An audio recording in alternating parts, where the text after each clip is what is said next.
एक बार पुरुषार्थ और भाग्य में इस बात पर ठन गई कि कौन बड़ा है। पुरुषार्थ कहता है कि बगैर मेहनत के कुछ भी संभव नहीं है, जबकि भाग्य का मानना था कि जिसको जो भी मिलता है वह भाग्य से मिलता है, परिश्रम की कोई भूमिका नहीं होती है। उनके विवाद ने ऐसा उग्र रूप ग्रहण कर लिया कि दोनों को भगवान नारद जी के पास जाना पड़ा। झगड़ा बहुत ही पेचीदा था, इसलिए नारद जी भी चकरा गए। नारद जी कहा कि पुरुषार्थ को बड़ा बताता हूँ, तो पुरुषार्थ को वे लोग बड़ा नहीं मानते जिन्हें भाग्य से ही सब कुछ प्राप्त हो चुका होता है, और दूसरी तरफ अगर भाग्य को बड़ा बताते हैं तो भाग्य को वे लोग नहीं मानते जिन्होंने जीवन भर मेहनत करके कुछ हासिल किया है। अगर नारद जी दोनों में से किसी एक को भी चुनते तो वह गलत साबित हो जाते और भाग्य और पुरुषार्थ में बहस छिड़ जाती। नारद जी असमंजस में पड़ गए और किसी निष्कर्ष पर नहीं पहुंचे। काफी सोचने के बाद उन्हें विक्रमादित्य की याद आई। उन्हें लगा सारे विश्व में इस झगड़े का समाधान सिर्फ वही कर सकते हैं। उन्होंने पुरुषार्थ और भाग्य को विक्रमादित्य के पास जाने के लिए कहा। पुरुषार्थ और भाग्य मानव भेष में विक्रम के पास चल पड़े। विक्रम के पास आकर उन्होंने अपने झगड़े की बात रखी।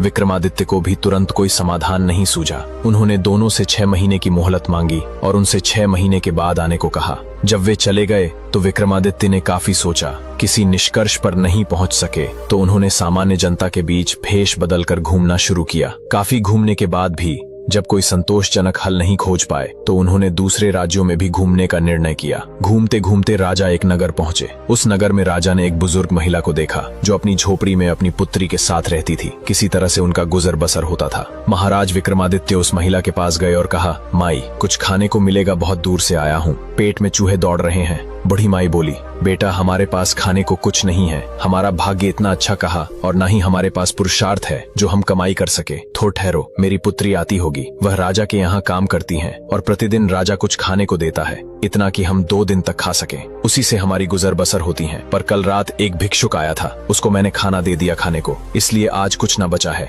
जो भाग्य में होता है वही मिलता है बेटा। किसी ने कहा, ठीक ही कहा है कि दाने दाने पर खाने वाले का नाम लिखा होता है। इतना कहकर बुढ़िया अंदर गईं और पानी ले आईं और बोली, कुछ देर तक इसी से भूख मिटाओ, अभी तुम्हारे भाग्य में यही है। राजा विक्रमादित्य पानी पीकर उसकी पुत्री का इंतजार करने लगते हैं। रात होने लगती है, उनकी पुत्री वापस नहीं आती है। रात बढ़ने पर बुढ़िया को चिंता होने लगती है और फिर वह रोने लगती हैं। कुछ देर बाद बुढ़िया कहती है, मुझे देखने जाना पड़ेगा कि मेरी पुत्री कहाँ रह गई। इतनी बखत तक तो आ जाती थी, जरूर महल में कोई घटना घटित हुई है तभी ना आ पाई है।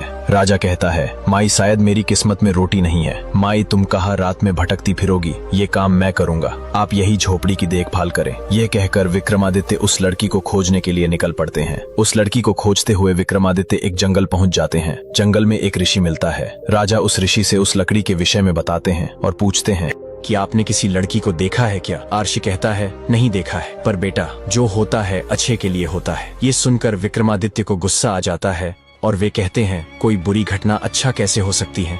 यह कहकर राजा जंगल की ओर लड़की को खोजने निकल जाते हैं। अचानक राजा का पीछा एक शेर कर लेता है। राजा निशस्त्र थे, इसलिए राजा भागने लगते हैं और उनके पैर का अंगूठा एक तेज धारदार नुकीली झाड़ी से कट जाता है और खून बहने लगा। राजा ने इस पर ध्यान नहीं दिया और लड़की की खोज में चल पड़े। अचानक राजा को जंगल में कुछ आवाज सुनाई पड़ी। आवाज का पीछा करते हुए राजा एक आदिवासी के नगर में पहुंच गए और जंगली आदिवासी कबीले के हाथों राजा पकड़े गए। वे आदिवासी हर साल एक इंसान की बलि अपने देवता को चढ़ाते थे। उन्होंने राजा को बांधकर बलि की तैयारी शुरू कर दी, लेकिन तभी पुजारी चिल्लाया, रुको, इस आदमी के पैर में घाव है, यह अपूर्ण है, हम इसे बलि नहीं दे सकते। राजा को छोड़ दिया गया। राजा वहां से वापस निकल आए और बोले, जान बची तो लाखों पाए। राजा ने सोचा, यदि मेरे हाथ में घाव न होता तो मैं मारा गया होता। सच में जो होता है अच्छे के लिए होता है। और सोचने लगा, शायद भाग्य पुरुषार्थ से बड़ा होता है। आज मेरा पुरुषार्थ नहीं बल्कि भाग्य काम आया और मेरी जान बच गई। महल का रास्ता जंगल से होकर जाता था। रात ज्यादा हो गई थी। राजा के पास कोई शस्त्र भी नहीं थे, इसलिए राजा लड़की को खोजने के लिए महल नहीं गए बल्कि बुढ़िया की झोपड़ी में वापस आ गए। महाराज विक्रमादित्य ने सारी घटना उस बुढ़िया को सुनाई और कहा, कल सुबह मैं आपकी पुत्री को खोजने के लिए जाऊंगा। बुढ़िया बोली, अच्छा हुआ मैं आपके साथ नहीं गई। यदि मैं जाती तो आदिवासी मुझे बलि चढ़ा देते, क्योंकि मैं पूर्ण थी, शायद मेरे भाग्य में मरना नहीं था। यह कहते हुए उसके आंखों में आंसू आ गए। वह कहने लगी, न जाने मेरी बेटी किस हाल में होगी। दोनों को भूखे पेट ही अपनी रात गुजरना पड़ा। इस घटना के बाद विक्रमादित्य को लगने लगा कि भाग्य ही बड़ा है। सुबह हुई तो विक्रमादित्य ने सोचा कि पहले मैं इस बूढ़ी माई के खाने के लिए कुछ मांग कर ले आता हूँ, फिर मैं उस लड़की को खोजने जाऊंगा। नहीं तो ये अपनी बेटी की याद में भूखी ही मर जाएगी। विक्रमादित्य भिक्षु बनकर नगर की ओर कुछ खाने लिए कुछ मांगने निकल पड़े। विक्रमादित्य जब नगर के समीप पहुंचे तो उनको एक किसान की झोपड़ी देखी। उन्होंने किसान के समीप जाकर कहा, कुछ खाने को मिलेगा क्या? किसान बहुत परेशान था क्योंकि किसान के पास एक बूढ़ा गड्ढा था। वह गड्ढा खेत में बने एक पुराने सूखे कुएं में गिर गया था। किसान ने बहुत कोशिश की लेकिन वह गड्ढे को बाहर नहीं निकाल सका। आखिरकार किसान ने सोचा, गड्ढा अब बूढ़ा हो गया है और ये कुआं भी सूखा और बेकार है, क्यों ना इसे मिट्टी से भर दिया जाए। उस किसान ने विक्रमादित्य से कहा कि यदि तुम इस कुएं में मिट्टी डालने में मेरी मदद करोगे तो मैं तुमको खाने को बहुत सा अनाज दूंगा। किसान और विक्रमादित्य ने फावड़े उठाकर मिट्टी कुएं में डालनी शुरू कर दी। गधा समझ गया कि उसे जिंदा दफन किया जा रहा है। वह जोर जोर से चिल्लाने लगा। यह देखकर विक्रमादित्य को गुस्सा आ गई, पर वह चुप रहकर अपना काम करने लगे क्योंकि इस समय वह एक साधारण भिक्षु थे। करते भी तो क्या, लेकिन कुछ देर बाद उस गधे की आवाज बंद हो गई। फिर क्या हुआ? किसान ने नीचे झांका तो हैरान रह गया। हर बार जब गधे पर मिट्टी डाली जाती वह उसे झाड़ देता और उस पर चढ़ जाता। धीरे धीरे मिट्टी ऊपर आती गई और गधा भी ऊपर आता गया। आखिरकार बहुत सारी मिट्टी के बाद गधा कूदकर कुएं से बाहर निकल आया और गधा भाग गया क्योंकि वह समझ गया इंसान मतलबी होते हैं, सिर्फ स्वार्थ के लिए हमारा प्रयोग करते हैं। विक्रमादित्य इसके बाद किसान के घर गए और कुछ अनाज लिया और वहां से निकल ही रहे थे कि तभी किसान की पत्नी किसान से बोली कि तुमने सुना है क्या, नगर में एक भयानक दानव आया है जो महल की राजकुमारी और उसकी दासी को उठाकर न जाने कहां ले गया है। पूरे राज्य में डर का माहौल फैला है। किसान बोला, तो घर से निकलना खतरे से कम नहीं है, मैं अब बाहर नहीं जाऊंगा। उसकी पत्नी बोली, नहीं, वह दानव केवल सुंदर स्त्री को लेकर जाता है। राजा झोपड़ी की ओर जाते समय सोचने लगे कि शायद मेरा भाग्य ही मुझे यहाँ लेकर आया है ताकि मुझे दानव वाली घटना का पता लग सके। सोचते हुए राजा झोपड़ी पहुंच गए और बुढ़िया को अनाज देकर कहा, माई, मैं आपकी बेटी को खोजने जा रहा हूँ, तब तक तुम इसी अनाज से काम चलाना, मैं जल्दी ही उसे लेकर वापस आ जाऊंगा। विक्रमादित्य महल की ओर जा रहे होते हैं तो वह देखते हैं कि एक मटका लुढ़कते हुए उनकी ओर आ रहा है। वह मटका अपने आप लुढ़क रहा था। विक्रमादित्य को लगता है कि यह जादुई मटका है। वह उस मटके के सामने एक डंडा गाड़ देते हैं। मटका उसमें टकराकर टूट जाता है। उसमें से एक सुंदर लड़की निकलती है और डर जाती है। विक्रमादित्य उससे पूछते हैं कि तुम इस मटके में क्यों थी? लड़की बोली, दानव के डर से कहीं वह मुझे मार न दे, इसलिए इसमें बंद होकर मैं अपनी बीमार दादी के घर रही हूँ। उनकी अंतिम सांसें चल रही हैं। अपने मेरा मटका तोड़कर अच्छा नहीं किया। अब आप ही मुझे सुरक्षित वहां तक पहुंचाएंगे। ये बात सुनकर विक्रमादित्य सोचने लगे, आखिर मेरा पुरुषार्थ तो कहीं काम नहीं आ रहा है। न जाने मेरा भाग्य मुझे कहाँ लेकर जाएगा। शायद भाग्य ही श्रेष्ठ है। मन में विचारा करते हुए विक्रमादित्य उस लड़की को अपने साथ लेकर उसकी नानी के घर चल दिए। चलते चलते रास्ते में वह उसके नानी के घर पहुंचे। वहां पर बैठी औरतें आपस में बातें कर रही थीं कि भाग्य में जो लिखा होगा वही होगा। देखो, धन और शक्ति हमेशा काम नहीं आती है। उस लड़की को सुरक्षित उसके नानी के घर छोड़कर बुढ़िया की लड़की की खोज में निकल पड़े। राजा विक्रमादित्य उस नगर के राजा जयदेव के महल पहुंच गए। महल में मंत्री बोला, और ये भी सुना है कि वह किसी भी राजकुमारी को उठाकर लेके जाने के 1 महीने बाद ही उसके पास जाता है। उससे पहले वह अपने दानव देवता की पूजा करता है। पूजा के बाद ही दानव उस राजकुमारी के समीप आएगा। हमें उससे पहले ही राजकुमारी सुभद्रा को बचाना होगा। राजा विक्रमादित्य ने पूछा, वह दानव कहाँ मिलेगा और उसकी मृत्यु कैसे होगी? मंत्री ने कहा, यह रहस्य तो महात्मा भीष्म ही बता सकते हैं। वह दानव उन्हीं का शिष्य है। विक्रमादित्य और मंत्री महात्मा के पास निकल पड़ते हैं। रास्ते में उनको एक सुंदर स्त्री दिखती है जो एक समाधि पर बैठकर घास उखाड़ रही थी। उसे ये करता देख विक्रमादित्य के मन में एक प्रश्न उठा कि ये इस कब्र पर घास क्यों उखाड़ रही हैं? ये तो गलत है। विक्रमादित्य उसके पास गए और पूछा, बहन, तुम यह क्या कर रही हो? तुम्हें पता नहीं क्या कि कब्र के पास नहीं बैठते हैं? वह स्त्री बोली, मुझे श्राप मिला है कि जब मैं किसी कब्र की खास को साफ करूंगी तब उस कब्र का मुर्दा एक सुंदर राजकुमार बन जाएगा और मेरा विवाह उसी से होगा। विक्रमादित्य और मंत्री को यह सुनकर आश्चर्य हुआ और विक्रमादित्य ने कहा, ये झूठ है। ऐसा तुमसे किसने कहा? कोई मुर्दा कैसे जीवित हो सकता है? स्त्री बोली, महात्मा भीष्म ने मुझसे ये कहा है। यही मेरा भाग्य है। अगर यकीन नहीं है तो 2 क्षण रुको, थोड़ी घास बची है, अभी आपका शक यकीन में बदल जाएगा। राजा उसी जगह रुककर देखने लगे। जैसे ही पूरी घास साफ हुई, उस कब्र से एक सुंदर राजकुमार निकला। उसे देखकर राजा हैरान हो गए और इस घटना के बाद वह समझ गए कि महात्मा भीष्म कोई साधारण महात्मा नहीं है। दोनों महात्मा के पास पहुंचे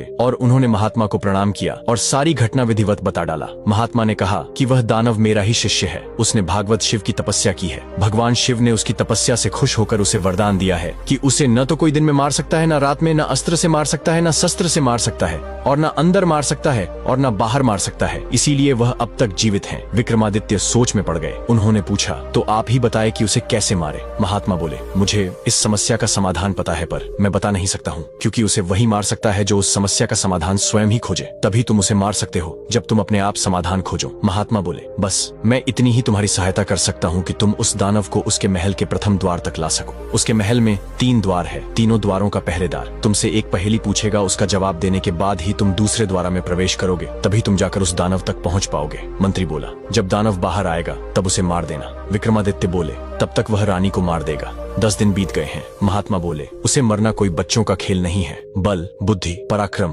और भाग्य सबकी आवश्यक होगी। उसे मारने में राजा सोचने लगे कि आखिर कैसे इस दानव का अंत करूं। फिर विक्रमादित्य भगवान विष्णु से प्रार्थना करने लगे। अचानक उनको प्रहलाद की कहानी याद आ गई कि कैसे राजा का अंत किया था भगवान ने। समाधान मिलते ही राजा विक्रमादित्य अकेले निकल पड़े। महात्मा के निर्देश के अनुसार विक्रमादित्य घने जंगलों को पार करते हुए उस दानव के महल के सामने पहुंचे। महल के प्रथम द्वार पर घना अंधेरा था, मानो सूरज की किरणें भी वहां रुक जाती हों। द्वार पर एक काले वस्त्रों में लिपटा पहरेदार खड़ा था। उसकी आंखें अंगारे सी चमक रही थीं। पहरेदार गरजा और बोला, यदि भीतर जाना है तो पहले मेरी पहेली का उत्तर दे। राजा बोले, बुझो अपनी पहेली। पहरेदार ने पूछा, मैं न जीता हूँ न मरता, मैं हर किसी का साथ निभाता। जब कोई जन्म लेता है मैं भी आता, पर मरने के बाद भी कहीं जाता नहीं। न छू सकते हो न देख सकते हो, पर फिर भी मैं सब में हूँ। बता मैं क्या हूँ? विक्रमादित्य ने कुछ पल सोचा। उसके होठों पर हल्की मुस्कान आई और बोले, सांस है जिसके कारण हम जीवित हैं। पहरेदार धीरे धीरे गायब हो गया और द्वार खुल गया। द्वितीय द्वार, अग्नि की लपटों में लिपटा द्वार। अब विक्रमादित्य दूसरे द्वार तक पहुंचे। यह द्वार अग्नि की लपटों से घिरा था, लेकिन वह आग छूकर भी उसे जला नहीं रही थी। वहां खड़ा पहरेदार हंसा और बोला, बहादुरी से आए हो, लेकिन आगे तभी बढ़ोगे जब मेरी अगली पहेली का उत्तर दोगे। विक्रमादित्य ने कहा, बुझो। पहरेदार ने पूछा, न मैं जमीन पर चलता न मैं आकाश में उड़ता, फिर भी मैं रोज चलता हूँ, न थकता हूँ न रुकता हूँ। मुझसे सब डरते हैं, लेकिन मैं किसी से नहीं डरता। कौन हूँ मैं? विक्रमादित्य की आंखों में गंभीरता झलकने लगी। उन्होंने उत्तर दिया, तू है समय, तुम्हारी पहेली का उत्तर है। तुरंत आग शांत हो गई और द्वार खुल गया। तृतीय द्वार प्रेम और पीड़ा से बना द्वार था। तीसरा द्वार सबसे अद्भुत था। वहां से एक मधुर लेकिन दुख भरी धुन सुनाई दे रही थी। द्वार के आगे खड़ा पहरेदार वृद्ध था। उसके हाथों में कमल था और आंखों में सच्चाई की गहराई। वह धीमे स्वर में बोला, यह अंतिम परीक्षा है, पार कर सको तभी दानव के पास जा सकोगे। विक्रमादित्य ने कहा, पूछो। पहरेदार बोला, मैं टूट जाऊं तो जुड़ नहीं सकता, मैं दे दिया जाऊं तो लौट नहीं सकता, मैं न बिकता हूं न खरीदा जा सकता हूं, पर जिसके पास हो वह सबसे अमीर होता है। बता कौन हूं मैं? विक्रमादित्य ने उसने उत्तर दिया, विश्वास। पहरेदार ने सिर झुकाया और द्वार स्वर्णिम प्रकाश के साथ खुल गया। अब विक्रमादित्य तीनों द्वार पार कर दानव के साक्षात समक्ष पहुंचने वाला थे। विक्रमादित्य जैसे ही तीसरे द्वार से भीतर गए, एक विशाल गुफा उसके सामने खुली। दीवारों पर टंगी मशालें अपने आप जल उठी। बीचों बीच रानी एक जादुई बंधन में जकड़ी हुई पीड़ा में कराह रही थी।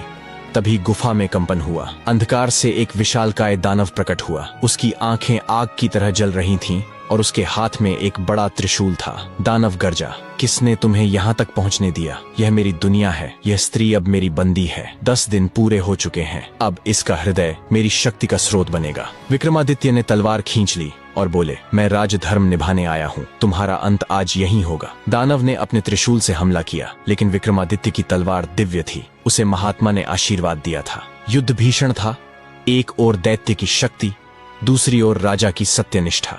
जैसे ही दानव ने रानी की ओर बढ़ने की कोशिश की, विक्रमादित्य ने झपटकर उसके त्रिशूल को काट दिया और दानव से शाम तक युद्ध करते रहे। और शाम होते ही छल उसे महल से बाहर लेकर गए और दरवाजे के बीच में दबा दिया और दानव राख बनकर बिखर गया, क्योंकि न अस्त्र था न शस्त्र से, न सुबह न रात, न अंदर न बाहर। तीनों शर्तों को पूरा करते हुए विक्रमादित्य ने दानव का अंत कर दिया और सोचने लगे, भाग्य के साथ पुरुषार्थ की भी आवश्यकता होती है। राजकुमारी को मुक्त कराने के बाद राजकुमारी ने कांपती आवाज में कहा, तुमको मेरे पिताश्री ने भेजा है ना? मैं तुमको कुछ बताना चाहती हूँ। इस सब के पीछे कोई और है, उसने ही मुझे यहाँ भेजने की योजना बनाई थी। विक्रमादित्य चौंक गए और पूछा, कौन है वह व्यक्ति? तभी एक छुपे द्वार से वह मंत्री सामने आया, हाथ में जादुई अंगूठी लेकर, और बोला, हाँ मैंने ही यह सब रचा था। वह बोला, क्योंकि मैं जानता था अगर दानव मरेगा तो उसकी शक्ति मुझे मिल सकती है। विक्रमादित्य ने तलवार उठाई और कहा, जिसके पास न्याय की तलवार हो उसे कोई छल से नहीं हरा सकता।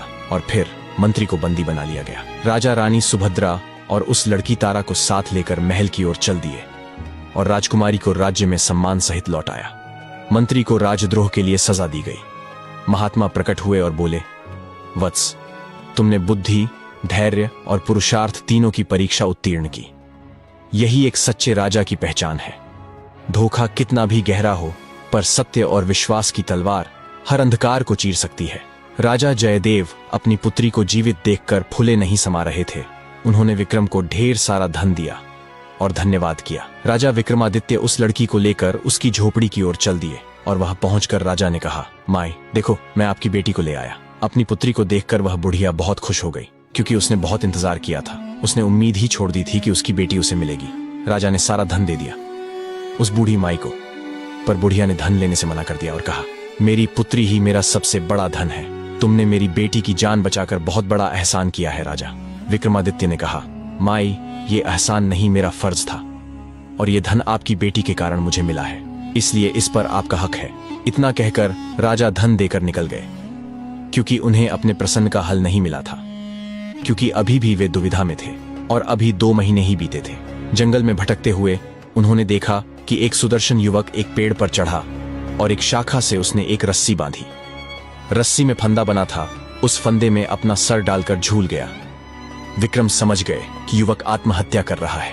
उन्होंने युवक को नीचे से सहारा देकर फंदा उसके गले से निकाला तथा उसे डांटा कि आत्महत्या न सिर्फ पाप और कायरता है, बल्कि अपराध भी है। इस अपराध के लिए राजा होने के नाते वे उसे दंडित भी कर सकते हैं। युवक उनकी रोबीली आवाज तथा वेशभूषा से ही समझ गया कि वे राजा है, इसलिए भयभीत हो गया। राजा ने उसकी गर्दन सहलाते हुए कहा कि वह एक स्वस्थ और बलशाली युवक है, फिर जीवन से निराश क्यों हो गया? अपनी मेहनत के बल पर वह आजीविका की तलाश कर सकता है। उस युवक ने उन्हें बताया कि उसकी निराशा का कारण जीविकोपार्जन नहीं है और वह विपन्नता से निराश होकर आत्महत्या का प्रयास नहीं कर रहा था। राजा ने जानना चाहा कि कौन सी ऐसी विवशता है जो उसे आत्महत्या के लिए प्रेरित कर रही है। उसने जो बताया कि वह कलिंग का रहने वाला है तथा उसका नाम वासु है। एक दिन वह जंगल से गुजर रहा था कि उसकी नजर एक अत्यंत सुंदर लड़की पर पड़ी। वह उसके रूप पर इतना मोहित हुआ कि उसने उससे उसी समय प्रणय निवेदन कर डाला। उसके प्रस्ताव पर लड़की हंस पड़ी और उसने उसे बताया कि वह किसी से प्रेम नहीं कर सकती, क्योंकि उसके भाग्य में यही बदा है। दरअसल वह एक अभागी राजकुमारी है, जिसका जन्म ऐसे नक्षत्र में हुआ कि उसका पिता ही उसे कभी नहीं देख सकता। अगर उसके पिता ने उसे देखा तो तत्क्षण उसकी मृत्यु हो जाएगी। उसके जन्मते ही उसके पिता ने नगर से दूर एक सन्यासी की कुटिया में भेज दिया और उसका पालन पोषण उसी कुटिया में हुआ। उसका विवाह भी उसी युवक से संभव है जो असंभव को संभव करके दिखा दे। उस युवक को खौलते तेल के कड़ाह में कूदकर जिंदा निकलकर दिखाना होगा। उसकी बात सुनकर मैं उस कुटिया में गया जहां उसके निवास था।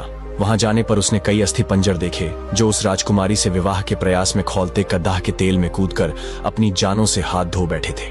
मेरी की हिम्मत जवाब दे गई। वह निराश होकर वहां से लौट गया।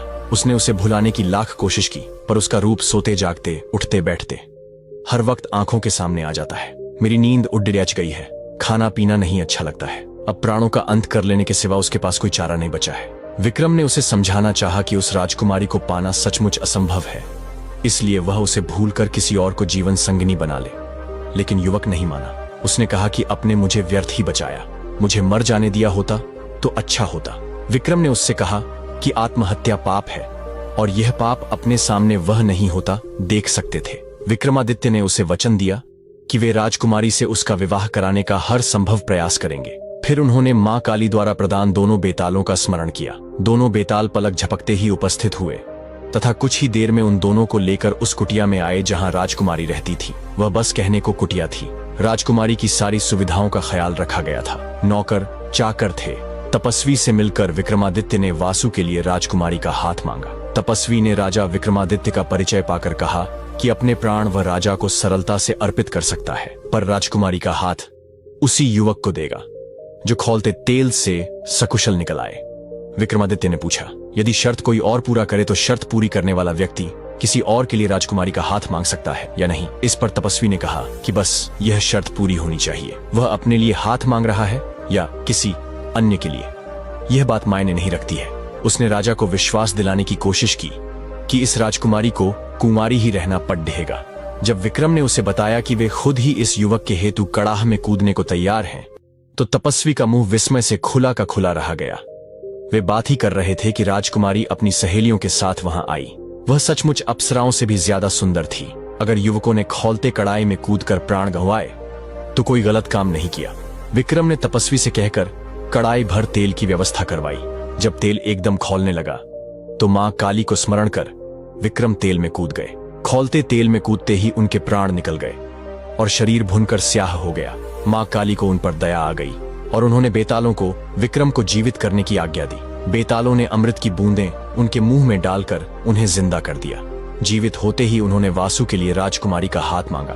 राजकुमारी के पिता को खबर भेज दी और दोनों का विवाह धूमधाम से संपन्न हुआ। और फिर राजा विक्रमादित्य वहां से निकल गए। काफी भटकने के बाद भी जब कोई समाधान नहीं निकला तो उन्होंने एक व्यापारी के यहाँ नौकरी कर ली। व्यापारी ने उन्हें नौकरी उनके यह कहने पर दी, जो काम दूसरे नहीं कर सकते वे कर देंगे। कुछ दिनों बाद वह व्यापारी जहाज पर अपना माल लादकर दूसरे देशों में व्यापार करने के लिए समुद्री रास्ते से चल पड़ा। अन्य नौकरों के अलावा उसके साथ विक्रमादित्य भी थे। जहाज कुछ ही दूर गया होगा कि भयानक तूफान आ गया। जहाज पर सवार लोगों में भय और हताशा की लहर दौड़ गई। किसी तरह जहाज एक टापू के पास आया और वहां लंगर डाल दिया गया। जब तूफान समाप्त हुआ तो लंगर उठाया जाने लगा, मगर लंगर किसी के उठाए न उठा। अब व्यापारी को याद आया कि विक्रमादित्य ने यह कहकर नौकरी ली थी कि जो कोई न कर सकेगा वे कर देंगे।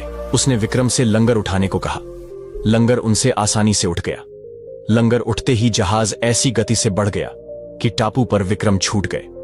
उनकी समझ में नहीं आया क्या किया जाए। द्वीप पर घूमने फिरने चल पड़े। रास्ते में विश्राम के लिए जहां डेरा डाला वहीं एक सन्यासी से उनकी भेंट हुई। सन्यासी ने उन्हें एक माला और एक छड़ी भी दी। उस माला की दो विशेषताएं थीं। उसे पहनने वाला अदृश्य होकर सब कुछ देख सकता था तथा गले में माला रहने पर उसका हर कार्य सिद्ध हो जाता। छड़ी से उसका मालिक सोने के पूर्व कोई भी आभूषण मांग सकता था। सन्यासी को धन्यवाद देकर विक्रम अपने राज्य लौटे। एक उद्यान में रुक गए। उद्यान में ही उनकी भेंट एक ब्राह्मण और एक भाट से हुई। वे दोनों काफी समय से उस उद्यान की देखभाल कर रहे थे। उन्हें आशा थी कि उनके राजा कभी उनकी सुध लेंगे तथा उनकी विपन्नता को दूर करेंगे। वे दोनों आपस में बात कर रहे थे कि हमारे राजा बहुत दानी हैं, आवश्यकता पड़ने पर अपना राज्य भी दान कर सकते। बहुत भाग्यशाली हैं हम जो हमें ऐसे राजा मिले। उनकी बात सुनकर विक्रम पसीज गए। उन्होंने सन्यासी वाली माला भाट को तथा छड़ी डी छी ब्राह्मण को दे दी। ऐसी अमूल्य चीजें पाकर दोनों धन्य हुए और विक्रम का गुणगान करते हुए चले गए। विक्रम राज दरबार में पहुंचकर अपने कार्य में संलग्न हो गए। 6 मास की अवधि पूरी हुई तो पुरुषार्थ तथा भाग्य अपने फैसले के लिए उनके पास आए। विक्रम ने उन्हें बताया कि वे एक दूसरे के पूरक हैं।